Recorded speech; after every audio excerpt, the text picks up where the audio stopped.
Dobar dan, Grottovčani. Pozdravljamo se evo sa vrlo šarenom i veselom košaricom za naš 10. tjedan.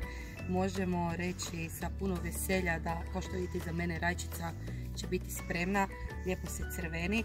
Osim rajčice, ovaj tjedan krećemo i sa paprikom koja nam je novitet. Tikvice kao što ste imali, s tim da ovaj tjedan ćemo vam poslati ovako jednu zabučnicu, finu tikvicu. U slučaju da ne znate napraviti domaću tjesteninu, slobodno nam se javite. Osim toga imamo i celer koji je ovako fini, mladi, idealan je za juhicu ili za smutije, za čišćenje organizma u ove ljetne dane, što svi volimo. Imamo tu i krastavce, imamo kornišone koje smo pustili, koji su fini, slatki.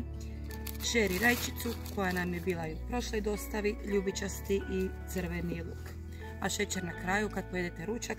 Tu je i naša prva ovogodišnja lubenica. Lubenicu smo probali ovaj tjedan otvoriti. Ona je fina, slatka, mrvicu je možda roskasta unutra.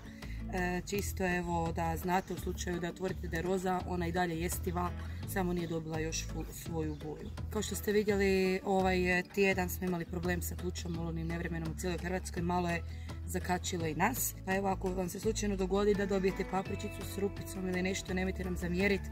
Imamo zaista neka oštećenja u polju, pa uvijek se može desiti da stigne jedna malo oštećena. Pozdrav, vidimo se do sljedećeg tjedna.